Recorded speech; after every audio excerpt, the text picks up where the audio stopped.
Welcome to another episode of PSL on the Mic. In the studio with us today is Bolivar Gomez from the Neighborhood Services Department. Welcome. Thanks, Maureen. Thanks for having me here today. It's our pleasure to have you. We're here to talk about Neighborhood Improvement and Community Engagement Program, which you are the project manager of. Talk a little bit about that program. I am, yeah. So NICE, as you mentioned, stands for Neighborhood Improvement and Community Engagement. So That's That's a little bit more easier to say. It is NICE, yes. NICE program. So I am the project manager for the NICE program, and I've been doing this in this role for about 2.5 years now. Okay. And I do enjoy my job, and I love overseeing the program. So as you mentioned, it does stand for the Neighborhood Improvement and Community Engagement Program. Let's talk about the NI portion of that, the Sure, neighborhood yeah. improvement portion. Yeah, definitely. So neighborhood improvement is a big part of the program. Mm-hmm. So when the program was first created back in 2017, really the purpose of it was to help bring some of those small-scale capital improvements within the neighborhoods. And that's really been a key focus of the NICE program for the last 7 years. Mm-hmm. It's still a relatively young program, and that's really been a large part of the identity for the last 6 or 7 years now. But neighborhood improvement, as you mentioned, is indeed a component of the NICE program. And some of the things that NICE has actually funded as well as managed over the last couple of years includes like the utility box wraps. That was yeah, I'm sure you've seen them. I have. The individuals in the podcast that are listening, I'm sure they've seen them throughout the city. And how did those came about? You asked residents for photographs, right? Is that how that happened? We did, yeah. We actually did a call to artists. Actually, we've done 2 call to artists previously. Mm-hmm. And so we did ask residents to submit their artwork to the city to be eligible to be a part of the utility box wrap program. And then we did, of course, go through the city's Public Art Advisory Board and then the City Council as well to pick those winners. And then ultimately, those were the ones that were chosen ended up being on the utility boxes. That's really cool. What are some of the other projects too? Yeah, definitely. So NICE also has funded different neighborhood park projects. Mm-hmm. So like Woodland Trails Park, which was several years ago at this point, that was also another project that was funded through the NICE program. Woodland Trails, of course, is in the southern part of the city. Yep, off Becker. Yeah. Yes, right off Becker, actually, and not too far away from different parts of the city. So Woodland Trails Park, of course, is one. And we've actually, I will say, NICE has really focused in on park projects. Duck Court Park is another project that was recently funded by NICE. That's one of those little pocket parks, right? That's what they're calling them? It is, yeah. That is a little pocket park. So the amenities are small scale. We actually did do phase 1, which included just like the site work and then the landscaping improvements. But ultimately, yes, when that park is completed, will be just small scale improvements for, because it is a small capital neighborhood park. It's going to be very small as far as what you can do there. But that is a pocket park, yeah. What's part of phase 2? Phase 2 will look to do actual benches on the property as well as also on-street parking. Oh, So, okay. yeah, it's going to be a little limited, though, as far as like how many parking spots will be there, but there will be a couple spots there. Well, it's a pocket park, so a lot of Yes. people, I think the whole goal of that is for people to walk there as well. Like it's in the neighborhood, because that's off Becker as well, isn't it? That one is off Becker, yep, Okay. as cool. well. That must be your area. So what other sorts of neighborhood improvements does NICE manage? For sure, yeah. And some of the things that I really want to focus on is like the small scale capital improvements. So like the bench inventory that you see throughout the city. NICE has funded a lot of benches over the last couple of years. The cedar color benches, they're actually made out of plastic cedar color. Oh, right. Okay. Yeah. And they're throughout the entire city, the majority of the city, right? They are, yeah. Along sidewalk connections, you'll find a lot of benches in the inventory. So those typically are funded through the NICE program and installed with our public works partners. The pet waste stations, that's another really cool project. Okay, cool. So it's just kind of like it just beautifies our city, our neighborhoods with the little tiny projects that you guys are doing. Yes, absolutely. It doesn't take a lot of funding or a lot of money to do some of these small scale improvements, and I think that's really been a focus on NICE is to just how can we beautify the corridors and the neighborhoods without having to spend a whole lot of money. With some of the pocket parks and the benches and the pet stations. Let's talk about the neighborhood naming that happened in about 2019, I think it was, right? Yeah. Let's talk about that. For sure. So for anyone that's listening to the podcast, if they're a new resident or they're an older resident, so back when the NICE program was first started, one of the very first things that we did was do the neighborhood naming campaign which allowed us to essentially name a lot of the neighborhoods within the city of Port St. Lucie. There wasn't a whole lot of master plans communities within Port St. Lucie at that point in time. So one of the things that NICE really wanted to do was to help to come up with these neighborhood names in the city. Kind of give each neighborhood a little identity. A little bit of identity, Yeah. absolutely, yeah. So we're actually at 35 neighborhoods currently for the Wow. city. Yep. That's awesome. You have socials now. You used to have nice meetings where you would gather at parks with people in neighborhoods and staff. Now you've kind of evolved those into a little bit bigger events now. Talk about the nice socials that are coming up in a couple weeks. For sure, yeah. So our nice socials are going to be happening the week before Thanksgiving and then the week after Thanksgiving. So for those individuals that are listening, we definitely recommend you all to come out to our nice socials. And really, the purpose of those are actually to meet your neighbor, of course. Also play some fun activities while getting to know some of your local neighbors, and then getting free food too. That's another way to help feed our residents, of course, is to have them get some food as well while they're there. Now, what you guys have been doing these socials for a few years now. First, like I said, meetings, and now they're more of a social gathering. What have you guys been getting out of these? What have residents been saying when they? Because last year they were pretty popular. You had a couple hundred people at some of them. What are people saying? What are people telling you that they love about these? Great question. Yeah. So a lot of the feedback that we've gotten is, how can they, what type of other events would they like to see in their neighborhoods too? So a lot of great feedback on like movie nights and things of that sort, as far as without having to go to the southern part of Florida. Of course, a lot of people travel for leisure activities. Sure. So we've gotten a lot of good feedback as far as like what future events or activities that NICE will hopefully host in the future. So I mentioned movie night; that's been a big component. We've also gotten several different requests, such as like arts and crafts days and like the game nights. So we're slowly, little by little, with some of the input that we've gotten through the nice meetings and the socials, we're trying to implement some of these ideas in the neighborhoods. So the game nights was actually one of the highly sought after activities, which we've already done this past spring. So Yeah, guys, they're in, I keep forgetting, May and November. So they're twice a year. So the other ones are coming up. Yep, that's right. Yeah, so the game nights is we're already in the process of doing those.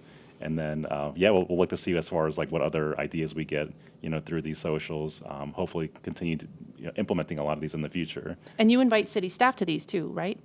We do, yes. So a lot of city staff are there to, get feedback on some of their their projects, I should say. So they're there, like the police department. They're usually one of our partners that are usually there. Everyone loves the police department. It's awesome when they show up. There's huge crowds. They are, yeah. Do they bring the canine sometimes? Not at the game they might nights. have to now. They might, yeah, actually. Actually, for City University, which I'm sure we'll talk about later on, we do have the canines come out for that. But for the actual socials, they're usually there just, to talk about some of the crime statistics within the Public area. safety. Yeah, public safety recommendations, yeah. Get to know your neighbor. They probably make sure to tell people to get to know each other and how they can just be safe in their neighborhoods. Yep. These are changing, though, this year. We had them at parks last year, and we did about 8 of them. And now we're going to have less, but there's going to be more quality. There is, at them. When, where are they going to be this year? So for the ones coming up in November, we're going to have 4 total, and they're going to be in different parts of the city. Like, for instance, the north part of the city, we're going to have, we have Minsky Gym. We also have City Center, of course. That'll be one location of the game nights. And then we also have Mid-Florida Event Center, and then Tradition as well, Tradition Town Hall. And Minsky, at the community center. Community too. center, yes. Okay. Yep. So they'll be indoors, yeah. Okay, cool. And again, what can people expect there? I think we're partnering with Boys and Girls Club again, right? We are, yeah. Boys and Girls Club will have some STEM activities for some of the youth. And then we'll also have different activities like for people for their knowledge if they want to come out. We'll have a character artist there. We'll have like a balloon artist. Is there a theme? There is a theme, yeah. There's actually a carnival theme for the cool. fall. Okay. So we'll have different carnival-style games that'll be there for those individuals that do come and attend, yeah. And why should people go? What is the biggest takeaway that you want our residents to take from going to these to these little events that you're having? That's a great question. I would say the biggest takeaway is, and this goes back to like the inception of the NICE program, residents don't actually have to travel a long distance for their voices to be heard. I think there was some concerns with the residents having to travel to, City Hall, City Council meetings. It can be intimidating sometimes. It can, yeah. With the cameras, of course, too. and giving feedback, of course, in that kind of setting. So I would just tell residents, come out to these game nights. You can meet your neighbors. You can have some fun activities, play some of those. But you can also, have your voice be heard. Give us your feedback on what improvements you want to see in your neighborhood. And you don't have to go through. You don't have to travel a long distance to attend these, or attend the, an advertised meeting as well. And what's some of the feedback that you're getting from residents? What are some of the ideas or topics that they're sharing with you guys? Yeah, good question. So I would say, like capital improvement projects, we're still getting a lot of feedback on, like park projects and decorative poles. So some of those are things were actually recommendations that we got from our NICE meetings, which we've actually implemented. So they do take some time to complete. So a lot of what we get is just residents wanting to, how can they beautify their neighborhoods or their corridors, and then we'll, utilize that data to hopefully work with Public Works or Parks and Recreation. Yeah, and share it with other city departments, I'm sure. Yes, right. A lot of interdepartmental coordination for sure. I want to talk about City University. You're wearing the shirt I today. am, yeah. City University is another way that the city engages with its residents, and talk about an immersive experience. It's kind of like a Taylor Swift concert in the fact that this link comes out to sign up for City University, and it's full within a few hours. It's actually currently going on right now. I believe we share information about it every August. Graduation is coming up soon. But please talk a little bit about City University. It's one of our most popular and I think most well-liked programs here. Oh, awesome. I'm glad to hear that. Yeah, so I love City University. It's one of my, the NICE programs. One of their tasks is through the NICE program. So City University is a free 9-week course for residents to actually be able to sign up for, to learn a little bit more about the city, learn about how the city operates, learn about some of the public facilities that the city currently owns as well. And then also, get to meet your local elected officials too. They do come to these sessions as well to introduce themselves. So if anyone is either new to the city or been here for several years, I do encourage you to come check it out. It is free, and you can hear from every single department that the city currently oversees. And then we also do like tours too, optional tours for the individuals that are part of the classes. So I can touch on those too if you'd like. Of course, go for it. So I want more people to actually sign up for the program. Yeah. So definitely, the tours are those are the fun part. I think the whole program is fun, but that's really my favorite part. So some of the things that locations we'll take them at is like the Prineville Water Treatment Plant. That's one location. Oh, that'll be cool. Yeah, so that's coming up actually for the current class next week. We'll be doing a tour there. Awesome. Yep, and then City Center. Of course, that's another project that the city is currently working on right now. We'll take them out to City Center and look at the different lots and parcels that the city owns. And all of the residents who sign up for this become ambassadors for the city of Port St. Lucie. I mean, they want to take this course. Obviously, they take it. But another cool thing is a lot of the graduates have actually been hired by the city. Namely, Stephanie, who works in communications with me. Yay, Stephanie. She was actually signed up to City University, and then I believe the community engagement manager position opened up, and she applied for it and got it. Not because she went to City U, because she's an amazing person and a great asset to our team, but that's another thing is people have been hired from City University. Yeah, definitely. And what's great about City University is you get to hear from all the different departments too. So if there's like a specific interest you have, or you may think you like certain topic, but then you end up liking a different department or topic, that's always helpful too. So getting to learn about the different staff, personnel, and some of the things that are happening in the city is really what makes the program unique and special. And Stephanie's been a great help to me since she's been hired. Yeah, she sure has. Now, NICE, City University, all of it. It's all about our residents and engaging with them and having them become empowered to come to city staffers and, like you said, share their voice. What to you is the most important thing besides all of that? What is the most important thing that you want people to know about this program, NICE, and how it empowers our residents? That's a great question.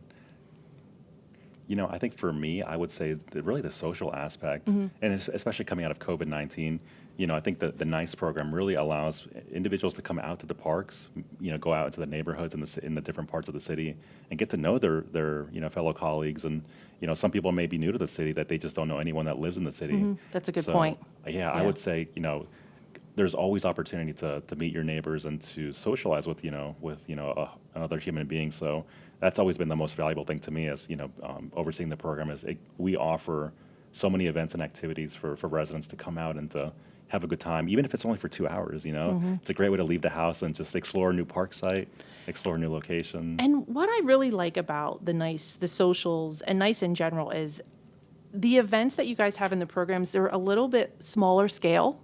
So they're not like huge, and don't get me wrong, the parks and rec events, the huge events that we have every year are great. But I think they're really intimate, and I think you can get to know the city staff that do attend these, especially with City University. That's what I think is the greatest thing about NICE. Yeah, I'm glad you touched on that too. It really is, getting that one-on-one experience that you may not get at a larger event or a larger activity or meeting.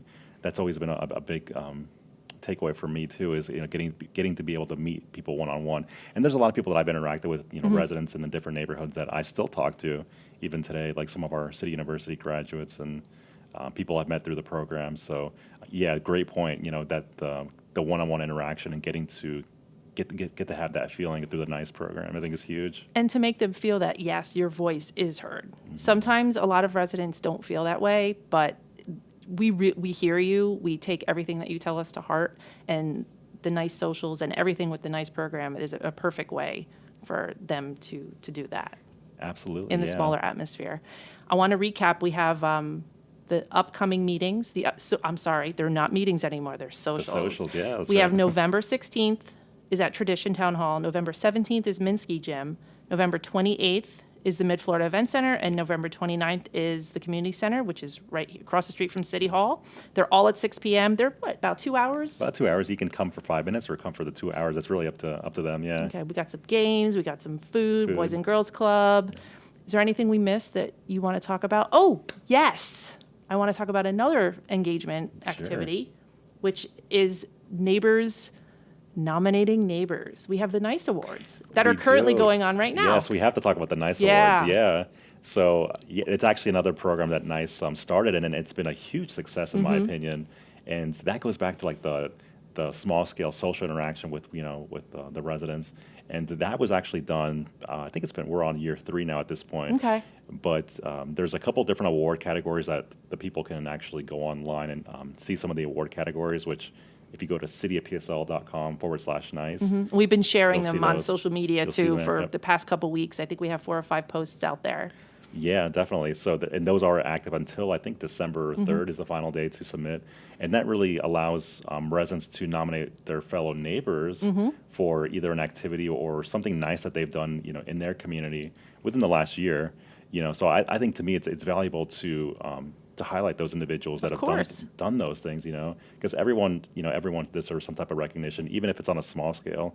And that was really the purpose of the NICE Awards, is to, recognize those people for doing those nice activities that still played a large role in their neighborhood. Yeah.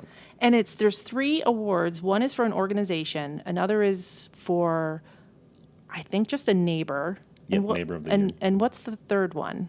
The third one is the Community Involvement Award. Oh, that's right. Okay. Yes. Yeah, and we got some really great nominees last year, and they're all highlighted at a future city council meeting.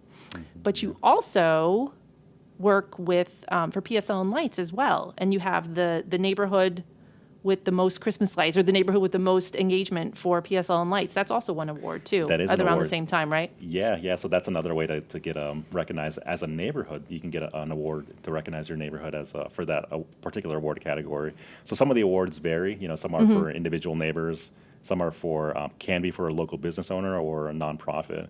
Or, of course, the neighborhood as well can win an award, such as the PSL and Lights Award. And I think Sandhill Crossing has won the past couple years. So all the other neighborhoods, 27, 35, no, there's 35 neighborhoods. Totally, yeah. Yeah, like we can get someone else. Let's fight it out for PSL and Lights. That's right. Sandal Crossing, they've done a fantastic job in PSL. Yeah, and they Lights. have. They have so many people who it's funny because when we have the when they're at council, I recognize all the names because it's usually all the same families that always decorate for Christmas. It's great. Yeah, that's great that they do that. Yep. Bolivar, what did we miss? Do you want to touch on anything else before we sign off here? Yeah, I would just say, for again anyone new or old to the city, I would say that check us out on cityofpsl.com/nice. Those nice neighborhoods that were established a couple years ago, there is an interactive map online where people can actually plug in their address to see which nice neighborhood they live within. So I think that's huge as well. I definitely want people to take a look at that at some point, because as you mentioned already, there are 35 different neighborhoods in the city. A lot of people don't know which neighborhood they live within. They don't, yeah. That is huge. Check that out. Get to know your neighborhood. Get to know the boundaries of your neighborhood, and get a chance to really get to know your neighbor too. So I would definitely encourage residents to do that, and also sign up for our e-blast. Anytime we host an event or activity in the neighborhoods, we'll send out an e-blast reminder. So a couple things coming up in the spring, such as our family movie night. Oh yeah, that's right. That's coming up in the spring too. Yeah, so but we're not going to give the movie away quite yet. right. So, right. Not yet, unfortunately, but it'll be family friendly. Family friendly. It'll be a peachy movie. The last one we actually showed was the Polar Express in last December during the holidays. That was huge. We had like over 300 people there. Yeah, it was great. There were some people there with like blow up air mattresses. They made it was cool. like they were home. It was great. It was really, really cool to see. That was awesome. Yeah, we have some pictures of them too. That was great. Yeah, and we'll have popcorn again as well as Kona Ice. Those are some of the things that we gave out last time. So so go back to the website and check those links out so you can get these future notifications on some of these events. But that's another one that's coming up in the spring. Cool. Yeah, we'll put all of these in the show notes for you guys, including the upcoming socials that will be here before we know it. Couple weeks, yeah. I will be there, and I'm sure I'm going to be there too. Yeah, I'll be doing social media. Bolivar, thank you so much for joining us today. Well, thanks, Maureen. Thank you for having me. It was a pleasure. Everybody keep sending us your ideas. We really want to hear what you want us to talk about. And cityofpsl.com/podcast. And Bolivar, thanks again, and we'll hear from everybody in a couple weeks. Thank you.